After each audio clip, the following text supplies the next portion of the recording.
Welcome back, focused learners. Today, we're unpacking a true workhorse of modern electronics.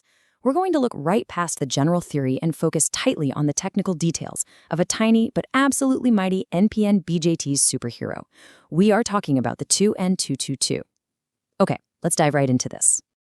I want you to keep this classic metaphor in the back of your mind as we go. A tiny stream controlling a giant river. Because at its core, that is exactly the BJT at work. It's using a microscopic electrical signal, maybe from a simple sensor or a microcontroller, to unleash and command massive electrical energy. Here's our roadmap for today's explainer. First, we'll meet the 2N2222. Second, transistor anatomy and pinouts. Third, the 3 operating modes. Fourth, amplification and high-speed switching. And finally, circuit protection and safety. Let's kick things off with Section 1. Meet the 2N2222, the NPN superhero. It is honestly wild how much capability is packed into this tiny black plastic package. The physical limits are highly impressive. It can handle a collector-emitter voltage of up to roughly 40 volts, but the real standout, that would be the max collector current of approximately 600 milliamps. To put that into perspective, for a component basically the size of a Tic Tac, that is a huge amount of current, allowing it to easily drive some pretty hefty loads. We also see its current gain, the HFE, ranging from 75 to 300. This just means a tiny input current can literally be multiplied up to 300 times at the output. Couple that with a wide frequency range and incredibly fast switching capabilities, and you've got yourself a true engineering workhorse. Moving on to Section 2, transistor anatomy and pinouts, the futuristic city metaphor. The 2N2222 has 3 distinct pins, and mapping them correctly is basically the absolute foundation of solid circuit design. So let's use a standard mental model to visualize how the flow works here. Think of pin 1, the collector, as a massive power station holding energy from your supply. Pin 3, the emitter, is the city actively drawing that load. Pin 2, the base, well, that acts as the intelligent security gate positioned right between them. A tiny electrical signal applied to the base swings those heavy gates open, allowing massive power to route beautifully and efficiently from the collector straight through to the emitter. If we zoom right down to the microscopic silicon level, we can see exactly how this magic happens. The NPN structure means a very thin layer of P-type semiconductor material, that's our base, is sandwiched perfectly between 2 N-type regions, the collector and the emitter. When you apply a small voltage to the base emitter junction becomes forward biased.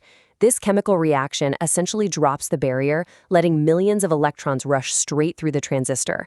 It's like a microscopic floodgate. Which brings us to Section 3, the 3 operating modes, controlling the current flow. Depending on exactly how much current you send to that base gate, the transistor shifts into one of 3 distinct modes. First up is cutoff mode. You send 0 base current, the gate stays shut, and it acts exactly like an open switch. Absolutely no current flows. Next, we shift into active mode. By sending a small, varying base current, the transistor partially opens the gate, creating proportional amplification. This is exactly how you take a weak microphone signal and beautifully boost it to drive a massive loudspeaker. Finally, we reach saturation mode. Send a sufficiently strong base current and the gate flings completely wide open. It's acting as a fully closed electronic switch, allowing maximum current to flow. So the big takeaway here is that by just tweaking the base, we scale smoothly from 0 power to a dynamic audio signal all the way up to maximum flow. Let's look at Section 4, amplification and high-speed switching, real-world action. In practical, real-world engineering, we constantly need to turn things on and off to control them. Think about using pulse width modulation or PWM to dim LEDs or accurately control motor speeds. Picture an older mechanical relay doing this. It really struggles to switch quickly. It physically clicks, creates electrical noise, literally throws sparks, and honestly, its moving parts just wear out over time. But our solid-state 2N2222, it switches completely silently, millions of times per second, with incredible speed and 0 moving parts. And this perfectly illustrates why modern solid-state electronics completely outclass clunky, sparking mechanical relays when it comes to high-speed digital control. Now, you might be wondering, why select the 2N2222 specifically when there are literally thousands of other NPN transistors out there? Well, let's compare it to its famous sibling, the BC547. While the BC547 is a fantastic little component, it's really built for low-current signal processing. Because the 2N2222 comfortably handles up to roughly 600 milliamps, it is the absolute go-to choice for a designer who needs to drive moderate power loads directly from a microcontroller. We're talking things like DC motors, cooling fans, and beefy relays. It's got the muscle you need. And that leads us right into our final and most critical segment, Section 5, Circuit Protection and Safety, Guarding the Hero. All right, listen up, because this is the #1 absolute rule of practical breadboarding with BJTs. You must use a base resistor.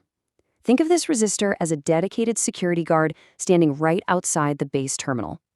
Because the base emitter junction acts a bit like a diode, if you just wire it straight to a 5-volt Arduino pin without a resistor to limit it, it's going to draw as much current as it physically can. And the result? You're going to instantly fry your tiny 2N2222, and worse, you risk destroying your microcontroller pin right along with it. Always, always limit that current with a resistor. Our second massive breadboarding safety tip applies anytime you're using your 2N222 to switch an inductive load. So think motors with magnetic coils or relays. When you suddenly cut the power to a magnetic coil, that collapsing magnetic field creates a massive, violent spike of reverse voltage that kicks right back into your circuit. Enter the flyback diode. Placed in parallel with your motor, this diode acts like an electrical sponge. It gives that dangerous backlash voltage a safe, controlled loop to travel through, completely protecting your fragile transistor from an aggressive electrical strike. It's a lifesaver. As our source material beautifully states, never judge a transistor by its size. This little piece of silicon with just a tiny base current can safely command powerful circuits, amplify our voices, and bring incredible robotics to life. Every great electronic project begins with understanding these simple, fundamental building blocks. So, armed with this knowledge of current amplification and safe circuit design, what will you build next? Thank you so much for exploring with me today, and keep learning.